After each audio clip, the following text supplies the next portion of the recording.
"Have a good day," he said after his mom's funeral. Later, I woke in a coffin. "It's cremation time," a voice boomed. "He wanted me gone, now I'm back." Where am I even now? It's completely dark, I can't see a thing. I, who had been knocked out cold during my mother-in-law's memorial service, woke up to discover myself confined in a small, box-like enclosure. I frantically attempted to shove and pound on the cover to get it open. Suddenly, I heard a male voice getting closer, stating, "It's cremation time." And the container I was in started shaking. Could it be possible? Am I inside a casket? It appeared as though they were about to incinerate me, and I was absolutely petrified. Was this how I was going to transition to the other side? My name is Jasmine. I got hitched to Brandon, who was 2 years my senior and worked at the city hall when I was 24. Even though we didn't share a home with his parents, his mom resided in the vicinity. "Jasmine, if you need anything, just let me know."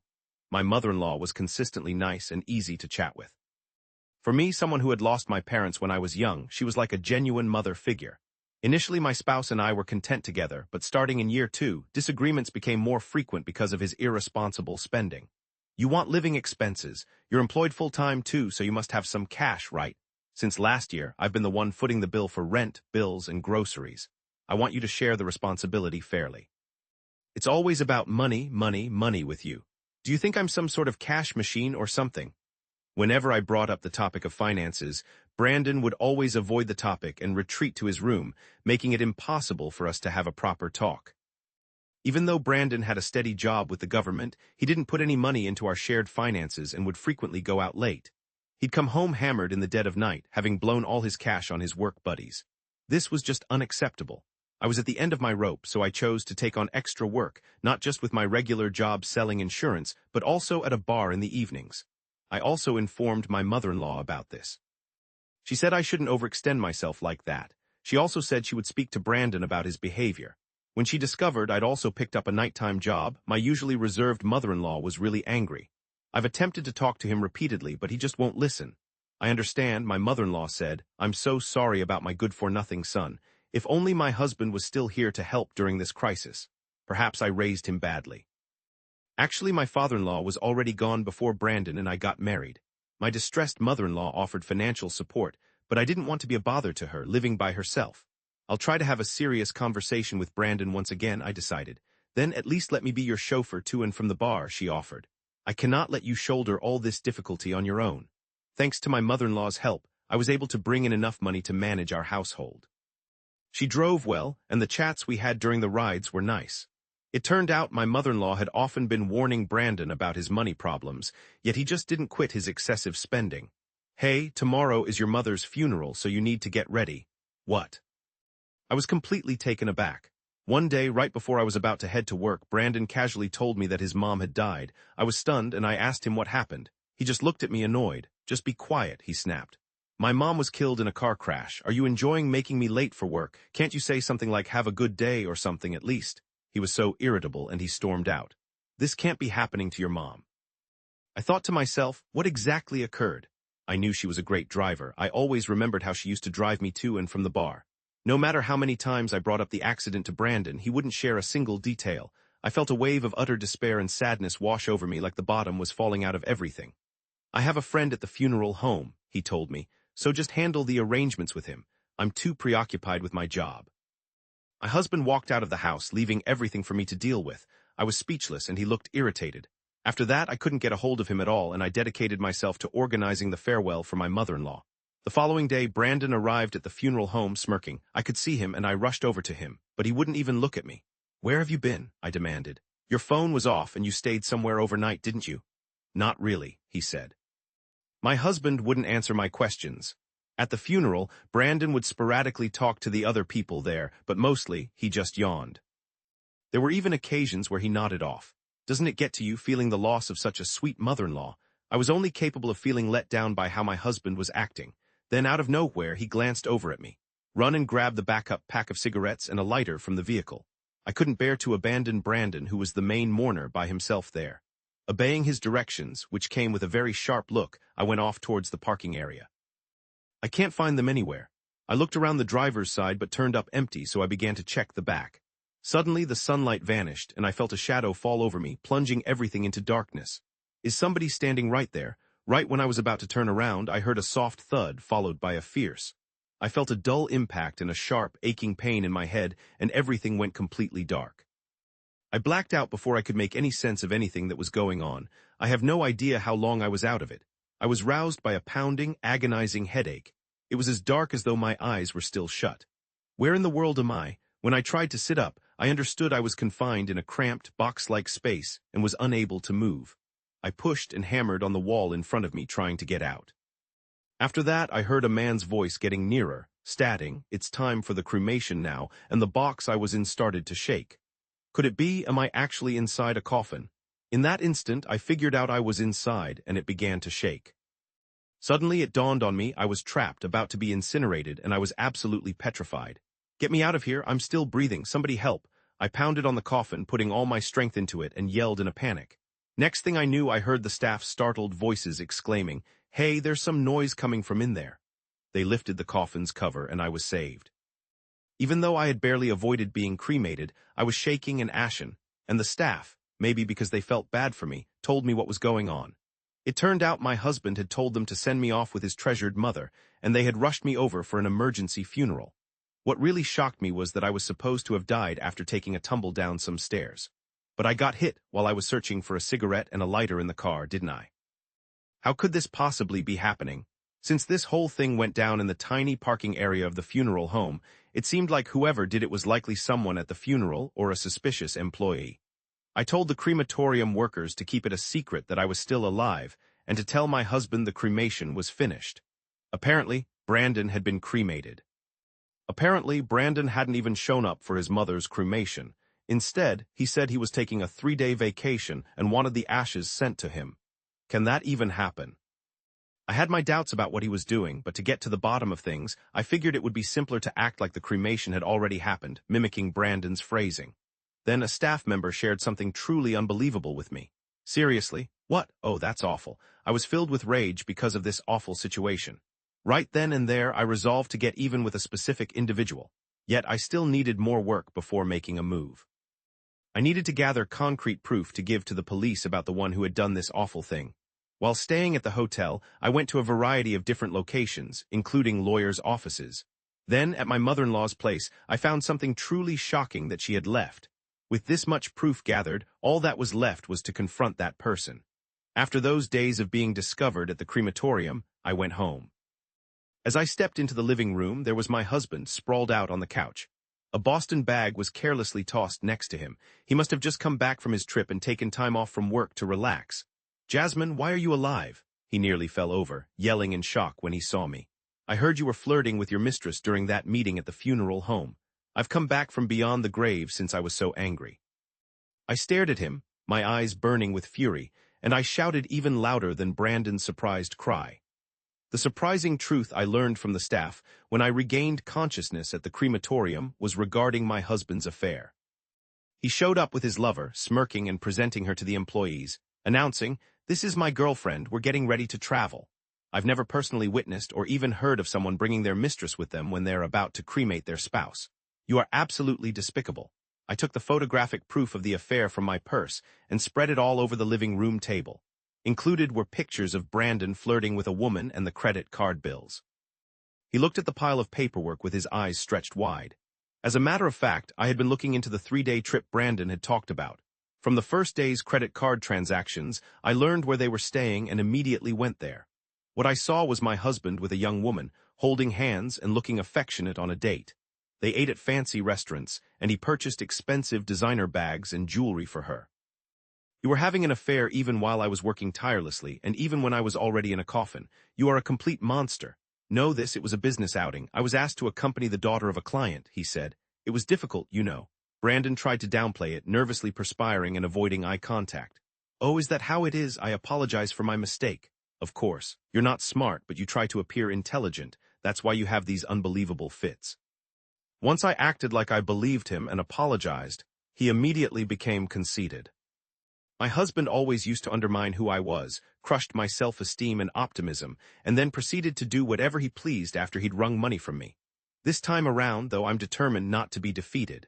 I had made up my mind to battle this until the very end, partly for my mother-in-law's well-being too. However, I now have even more proof.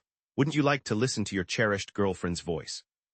I flashed a sly grin and presented him with a voice recorder I had pulled out of my purse. My husband stared at my hands and narrowed his eyes in suspicion. I hit the play button on the recorder, and the recorded audio started playing. It was the mistress admitting to her affair with my husband. The truth is, right before I came back home that day, I had confronted the mistress at her place. She was completely shocked to see me, since she thought I was gone forever, having been declared deceased and cremated, and she let out a shriek. She probably believed I had come back from the dead. I said to her that if she admitted everything honestly, I would offer a settlement and forgive her. When I threatened her, the woman was visibly shaking, and she sobbed, saying she was sorry, with enormous tears streaming down her face. She revealed all the details of what had happened, and I recorded her whole confession. And that's where I learned the mistress was a staff member at the city hall where Brandon was employed. She said that Marlon, my husband, had been consistently pursuing her, and even though she knew he was married, she ended up getting involved with him because of all the expensive gifts. Their relationship had started around the second year of our marriage, right around the time his reckless spending began. She was weeping and wouldn't let go of me, insisting I couldn't say no because he wouldn't give up. He'd given me pricey name-brand stuff, so I figured it was just a little game we were playing. The sound reverberating in the room chimed in that this wasn't a big deal. I mean, honestly, who'd fall for an older guy like that? Never. Brandon gave me this look I couldn't quite decipher. So you were having an affair, but your spouse wasn't in love with you. Too bad after all the cash you shelled out on her. I couldn't stop myself from breaking down, laughing at my husband's pathetic condition. Don't laugh, I bought her so much stuff. She said she loved me. He was practically stamping his feet, almost on the verge of tears. But the recording continued to play, showing how he'd wasted all this money and concluding with her shout. It was just for the cash. That was really the whole truth of it. I stupidly lived and got myself $60,000 in debt because of problems with cash. You useless bum. I shoved the loan agreement I'd taken out of my bag right in Brandon's face. I discovered that document when I rummaged around his office while he was away. What's more, when I looked at the credit card spending history on Brandon's computer, I unearthed proof of his overspending over the last 2 years.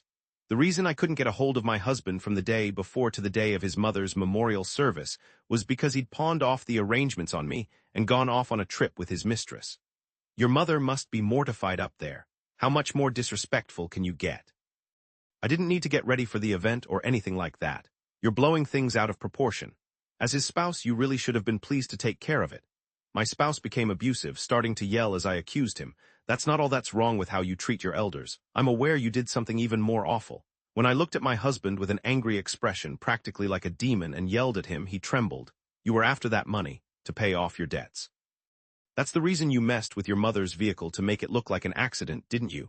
When I confronted him with everything, Brandon turned white and lowered his head. In fact, when I was trying to find the person who hit me, I was able to get details about the traffic accident that led to my mother-in-law's passing from the funeral home workers. It seems my mother-in-law, who was a very good driver, accidentally hit the gas instead of the brakes. As she was trying to park her car near a shop close to her house, she drove through the parking lot barrier and into the river that was next to it, and she never came back. Because a similar serious accident that happened because of that same pedal mistake occurred in the same spot just a year prior, the cops had decided it was another case of the brake and accelerator getting mixed up. Since it didn't seem right for my mother-in-law, I also started looking into the accident. I set the accident report for my mother-in-law's car, which I'd gotten from a traffic investigation firm, on the table as my husband watched with intense anticipation.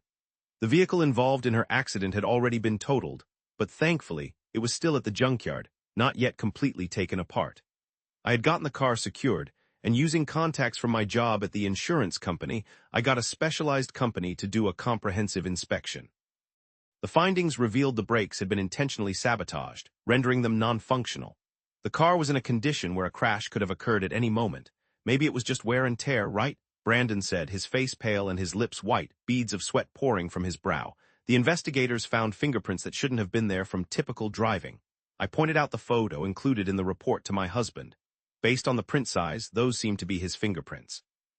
Upon seeing the prints, my husband hid his face in his hands and fell silent. And then you made me your next target. I spoke to Brandon in a soft tone. Why would I want to hurt you? If it was about the inheritance, my mom alone would have been enough. My husband quickly denied it, saliva flying as he talked, but his voice shook and nearly disappeared. I found these items in your mother's drawer while you were away on your affair getaway. I pulled my mother-in-law's will and diary out of my bag. I was astounded by what my mother-in-law had left behind. The diary was in my mother-in-law's own script. It stated that my son, who was financially irresponsible, shouldn't receive her assets. Instead, my inheritance goes to my diligent daughter-in-law. Plus, to make certain this would happen, she included the lawyer's name and details who was named to handle her will. The second I saw this, everything fell into place. It was the same individual Brandon, my husband, had been chatting with so intently at his mother's service. Assuming he was the lawyer, I went directly to his office. I asked about my mother-in-law's will, and he mentioned that Brandon had pushed him to expedite the inheritance at the funeral. Didn't the attorney confirm that my wife was set to get the inheritance, as the will described? He explained that he was instructed to let me know once the funeral was over, so he was going to tell me later. My husband appeared ready to explode when he heard this. When you realized you couldn't get the property you were expecting to use to pay back your obligations, you freaked out and got me in the car, hitting me from the back. That's correct, isn't it? Regardless of getting rid of your mother, you couldn't secure the inheritance. Consequently, you planned to silence me, the heir, so that this time it would be yours. As I looked at my husband and said this directly, he lowered his head in shame. You can't definitively prove I did this. I've even hidden the weapon. What? I cleaned the blood off the ashtray, returning it to where it belonged. What gave you the idea? Wow, how did you figure out an ashtray was used as the weapon? Brandon started to get anxious after I asked him that question quite directly. As a matter of fact, while my spouse was away, I'd already looked into things. I checked the car where I'd been attacked, plus the funeral home and its parking area. The car's interior, which normally was a wreck, was surprisingly spotless. There was no blood anywhere, probably because he'd had it cleaned up. I didn't discover anything that resembled a weapon, but I didn't throw in the towel and collected the car's floor mats. I also examined the funeral home, but no leads turned up. Completely drained, I sat down on the curb in the parking lot. Gazing downward in a moment of discouragement, I observed glass shards sparkling within the ridges of the drain cover. Upon a closer look, those glass fragments had tiny red smears. Nearby, there were also small, brown pieces shaped like leaves. I figured these might have been tobacco leaves, and the fragments could have come from an ashtray. I recalled how, on the day of my mother-in-law's funeral, my husband had been extremely concerned, asking where can I smoke, and the staff directed him to the smoking area on the rooftop. When I went up there, I did find glass ashtrays, and when I checked closely, one had a broken base. Perhaps he tried to get rid of the weapon once, breaking it on the ground, and that's when the bloody piece came off. Once I'd laid out the whole story, I borrowed that ashtray and, through my legal counsel, arranged for the evidence to be analyzed. The tests came back positive for my blood and my husband's fingerprints. It was you who attacked me. With his scheme completely unveiled, my husband came groveling back to me, looking completely confused. He said, "I'm sorry. You're the only one I love. I was envious that my friend was having an affair, so I tried to do the same." Hey, that man at the funeral home, he's an old acquaintance of mine. While he was sharing all sorts of memories, my lawyer phoned me. Once I heard what the lawyer had to say, I fixed my husband with a stare. "You falsified papers and teamed up with that friend to try to murder me, didn't you?" The lawyer had been looking into how the city was handling my supposed passing. He told me that instead of a death record, they had filed a missing person report. Normally, you get a cremation permit and bring a death certificate, signed by a physician, to the city. But Brandon, wanting to cremate me quickly without dealing with a hospital, had misused his position as a City Hall employee to fabricate documents himself. This quick approach succeeded because the individual in charge of scheduling the cremation was my husband's friend. However, that individual had been out sick since the date I was scheduled to be cremated. So, while I was chatting with my husband, the lawyer had gone to the friend's residence to have a conversation and instantly called to share what he discovered. My friend Brandon had become incredibly thin because he felt so guilty about assisting in someone's incineration. He admitted that my spouse had threatened him. He was promised a portion of the inheritance as a payoff. He was told that if he refused, his infidelity would be revealed, so he had helped plan the burning. When he learned that I was still alive, he wept with a sense of release. The lawyer finished the phone call saying that he was on his way over with the authorities and would be there shortly.